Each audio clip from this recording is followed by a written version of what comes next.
There is so much to look forward to, not only in terms of the drivers, but we've got some new cars on the grid. We've got different teams running different machinery. Adrian Flux with Power Max Racing, the return of Jason Plato, the return of Dan Lloyd as well.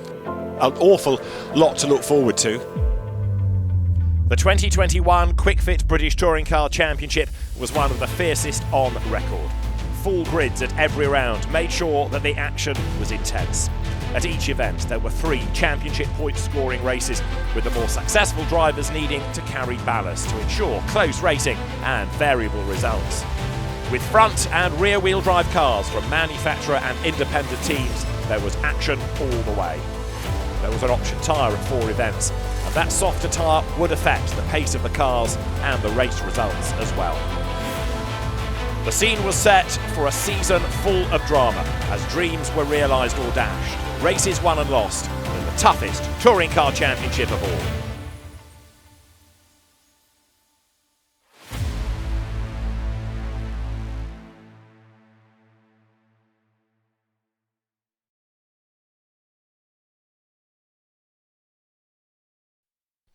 It's the 8th weekend of the British Touring Car Championship. The season is 80% complete, but some of the team's struggles are still present, and Jason Plato isn't confident ahead of Silverstone. It's been a very tough season so far. You know, we've got a consistent problem, and on my car, I mean, Dan's still got the problem on his car, but it's worse on my car in that we're just not fast enough in a straight line, and you know, we suffer more than everyone else in terms of intercooler, what they call charge temperature, which is, you know, the turbo spins off the exhaust gases. That then turns a compressor, and because it's all hot there, the air which is getting sucked in, compressed and fired towards the engine goes through an intercooler, and that takes some temperature out of the air. And in a perfect world, you want the air going into the engine to be as cool as possible. Well, bear in mind it's been through a turbo which is at 1,000 degrees. It's quite a job to cool it, and every degree it raises in temperature is 3 horsepower. So if you gain 10 degrees, it's 30 horsepower lost, and that's what's happening to us. But you know, the game has moved on in 2020. You know, there's lots of new cars out there now, slippery, different shapes, and you know, aerodynamically ours is the worst on the grid. And you know, for all the right reasons, we thought we could engineer our way out of it, and for whatever reason we can't. I mean, we're slower down the straights at Silverstone this weekend than we were in 19. Not by 1 or 2 kilometres an hour, but by 8. It's always we give it the best we can, you know. Yes, on paper, you know, you look at you know, the races you got coming up, the strengths and weaknesses of the car, how you think you're going to fare, and yes, Silverstone. I mean, Silverstone's an unusual circuit. Yes, it's only, you know, 5 corners and 3 quite long straights, but there's that bit in the middle. You know, turn 4, 5 and 6, they're really technical corners, and you know, there's a lot of time to be gained and lost there. But you know, I knew it was going to be a struggle. It was going to be a struggle, and you know, we did a shakedown test on the Friday evening here. My car felt great, and then you know, I get in it on free practice 1 on Saturday morning. It's the dog's dinner. You know, we've got such a lot. You know, internally, we've got a lot on our plate here, which we've got to sort out. You know, and we've still got, you know, including this next race here, we've still got 7 races left. You know, 1 here, 3 at Donington, and then 3 at Brands Hatch. You know, there's still. Yes, it's not, you know, we're not going to win the championship. Of course not. I knew that, you know, not long into the season, because we're just not competitive enough. But that doesn't mean to say we can't, you know, we can't make some progress and turn it around, so we can, you know, we can have some better results. But next year, I don't know. We'll have to wait and see.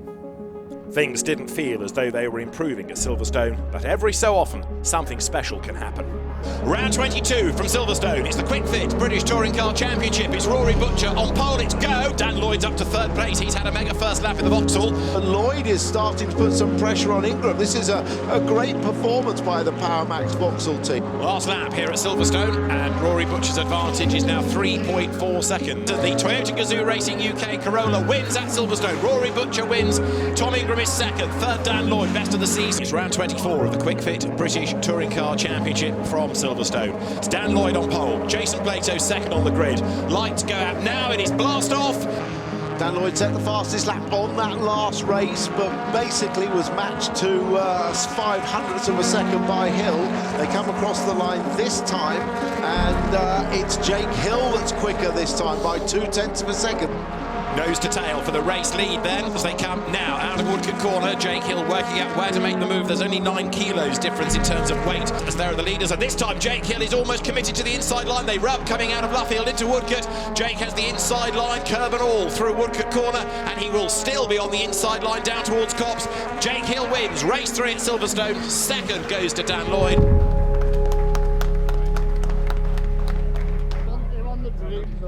It was all right.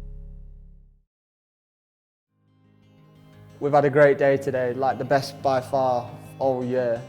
You know, I think from all the other interviews that we would have heard up until now, like it's no secret that we've been struggling.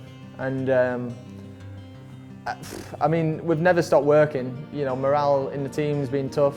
You know, mechanics, engineers, it's been really hard. It's tested us because it's not the year that we thought we were going to have.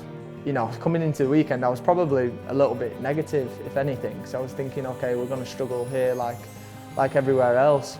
We went out in qualifying and P7 through to the shootout and just kept my head down and did a great lap, and we were P5. And you know, Adam said to me, he said, well, what's your plan? Are you going to stay there? And I said, no, I'm going forward. I want to go forward. And that's what we did, and got a great start. And obviously, we passed 2 people on the first lap and was aggressive. And held it all the way to the end, and that was obviously my first podium this year, and very emotional, very, very emotional. Like, there's a lot of hard work gone, obviously, away from the track, and doing everything I can to make this work and make sure I'm staying in this championship for many, many years. Race 2 was a little bit of a disaster. You know, I didn't get a great start off the line, the car bogged. We had engine overheating problems, things like that, and then what do you know, I get a bit of luck, someone gets thrown out and I get put into the reverse grid and I end up getting pole.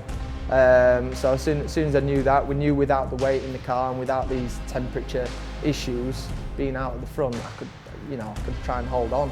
You know, the car's better this weekend, but it's still not quite there. There were certain parts of the track where I could not do what the likes of Jake could into like Luffield, and that's where he overtook me. So I had to make the decision where, should I fight this, should I have a go back, or just sort of go with him. And I think I made the right decision. I was trying to be clever, you know, given the year that we've had, I'm not going to do something stupid to try and get a win and throw it all away. To come away with a third and a second, it's just, yeah, it doesn't feel real after the year that we've had. This is by far the best weekend I've had in British touring cars. Yeah, it's so important to get this result at this time of the year. You know,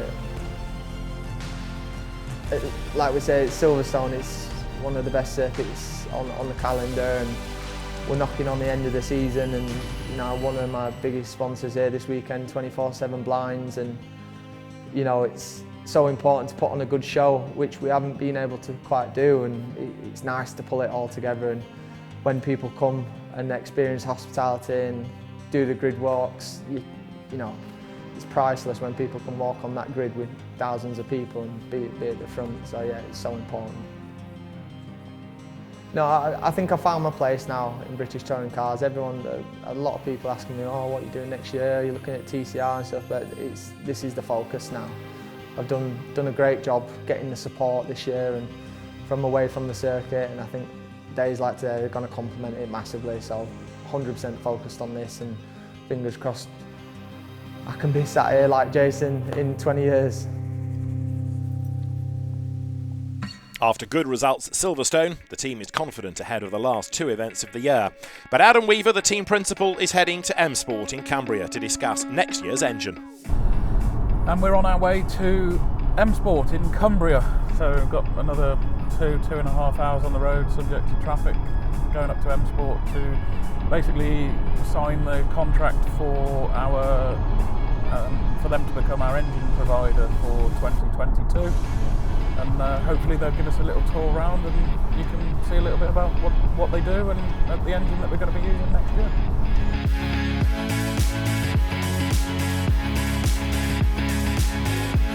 Here we are at the home of M Sport in Cumbria, of massive rally fame.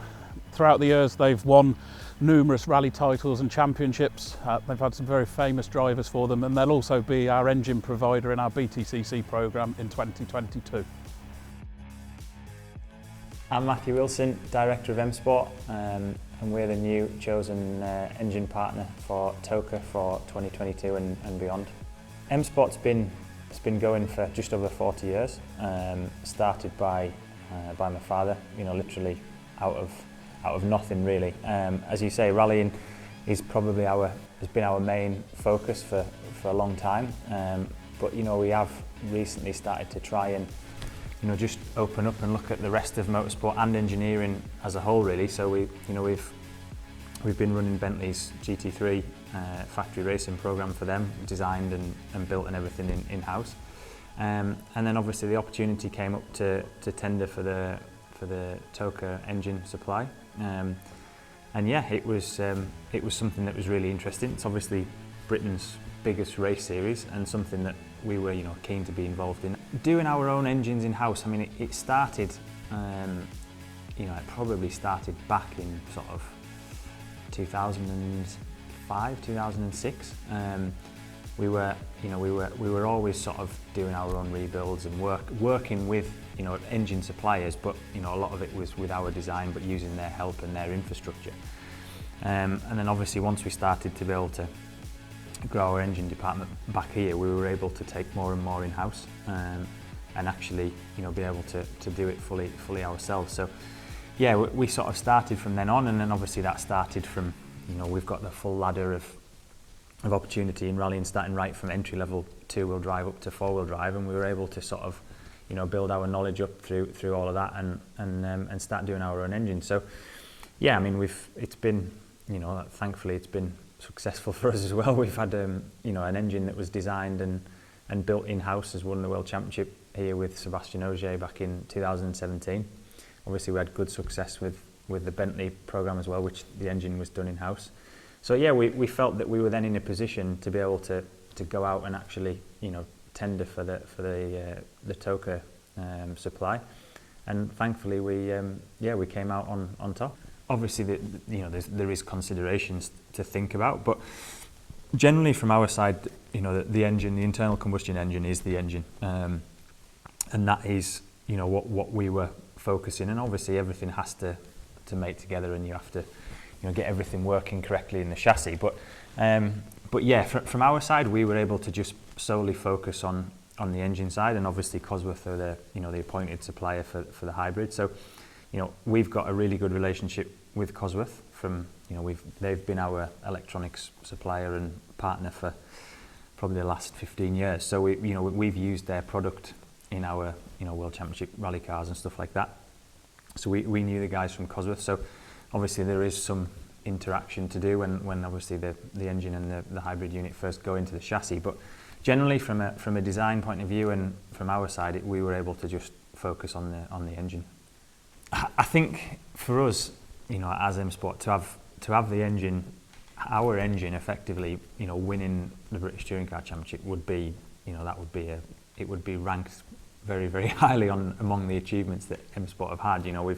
As I say, we've always had, a complete car as the sort of the end goal, or that where we've had our success. But this is obviously going to be something slightly different, with effectively just supplying a component, and it's then up to that team, that individual team, to actually take it and mate it with their chassis and do the best that they can. But yeah, it would certainly be, it would rank up there as one of our real high achievements to be able to do it. but you know that isn't easy. There's a lot of people you know, there's a lot of competition that tended for it. Thankfully, I think we obviously did a good job in the tender, a good job in the presentation, and I think hopefully one of the things that, you know, the teams liked about us is that we were actually, you know, we've been in that position of not only, you know, supplying an engine, we've actually built a car, we've developed a car, we've done it from the ground up, and I think we knew, or we know certainly what the teams want and some of the difficulties that they'll face with, you know, mating everything together, putting the engine in, you know, linking everything, and certainly working with Cosworth, that side of things. So I think, you know, that put us in a strong position that we can hopefully make that transition for the teams as easy as possible, just purely because we have got that experience, which, you know, some of the other just engine specific sort of companies, if you like, don't have. So I think that put us in a strong position. But certainly from a reputation point of view, and you know, if we can get that success, that would be it would be fantastic for us. Our desire to win is the thing that's got us to where we are. I think, you know, and our desire to, you know, to still be there and to be trying to fight at the front. Obviously, we've had some difficult years in the World Championship in the past, and you know, when we maybe haven't had the strongest driver lineup, or we haven't had the same budget as some of the top factory teams, but we've always been there. We've always had this desire to win, and I think, you know, probably one of the best examples of, you know, where we're strong, I think, as a company is when the regulations change. We've seen that in the World Championship before, where from 2006 to 2017 there was a massive regulation difference. You know, we felt we had, you know, probably the best car going into that season. We managed to get Sébastien Ogier after you know, Volkswagen pulled the plug on their program. You know, we went on to win the Drivers and Manufacturers Championship. So I think, you know, the main thing for us is the desire to win and to be competitive. So I think that is definitely the number one target. But as you say, there's got to be a balance. You're supplying engines to, you know, 14, 15 cars, hopefully. They've got to be reliable. They've got to be able to compete with, as you say, some of the manufacturer-backed efforts as well. So, yeah, there's a balancing act of, you know, trying to make money, trying to keep the engine reliable, but also push the performance and, you know, and make it, you know, the best for the teams as possible as well, with how the payments are structured for the engines and the collection dates and all that sort of thing. So there's a lot to think about, but certainly we'll be, you know, from our side, we'll be pushing to try and have a Toka engine winning the British Touring Car Championship.